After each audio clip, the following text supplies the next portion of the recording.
Ryan. হে বন্ধুরা, কেমন আছো সবাই? আশা করি সবাই অনেক ভালো আছে। তো রায়ান মুভির কালেকশন নিয়ে কথা বলবো আজকে। রায়ান মুভির বাজেট, কালেকশন এইগুলি নিয়ে কথা বলবো। তো চলো, তো বেশি কথা না বলে রায়ান মুভি নিয়ে কথা বললি। তো রায়ান মুভি হলো ধনুষের সিনেমা, যেটা হলো যারা তামিল সিনেমা, যেটা রিলিজ করা হয়েছে 3টি ভাষায়: হিন্দি, তামিল, তেলেগু। তো আজ এই মুভির বাজেট হলো যারা 90 কোটি টাকা। হ্যাঁ, রায়ন মুভির বাজেট হলো 90 কোটি টাকা, যেটার রাইটার, ডাইরেক্টর সব ধনুষ নিজেই। তো চলো সেই হিসেবে কথা বলি। তো এটার বাজেট 90 কোটি টাকা। তো যদি বলি আজ, তো এই মুভির আজ 11 দিনে চলে। 11 দিনে দমদার কামাই করে নিল সিনেমাটিতে। তো যদি কথা বলি যে আজ 11 দিন চলে, 11 দিনে কত টাকা ইনকাম করলো, তো 11 দিনে কত বক্স অফিস কালেকশন করলো সে বিষয়ে কথা বলি চলো।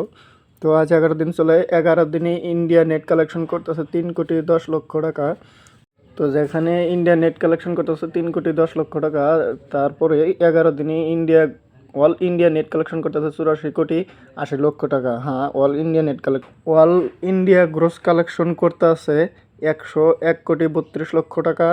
তারপরে যদি কথা বলি এই মুভির বিদেশি কামাই, তো বিদেশ থেকে ওভারসিজ মার্কেট থেকে কামাইতেছে যে 38,70,00,000 টাকা। আর যদি টোটাল বক্স অফিস কালেকশনের কথা বলি, তো দেখো এখানে টোটাল বক্স অফিস কালেকশন করতেছে, যে মুভির বাজেট ছিল 90 কোটি টাকা, 90 কোটি টাকা হিসেবে দেখা যায় 11 দিনে total wait box office collection করতেছে 141 কোটি টাকা।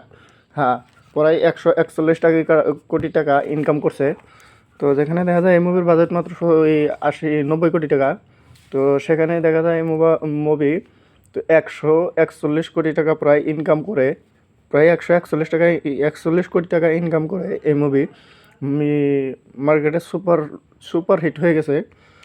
তো হয়তো আরও বহুত দিন চলবে, অনেক দিন চলবে এই মুভি। তো দেখা যায় যে এখানে 141 কোটি প্রায় ইনকাম করছে। তো এই সিনেমা কে কে দেখছো সবাই লাইক করে দিও, শেয়ার করে দিও, সাবস্ক্রাইব করে দিও। তো কমেন্টেও বলে দিও কে কে দেখছো। ধন্যবাদ।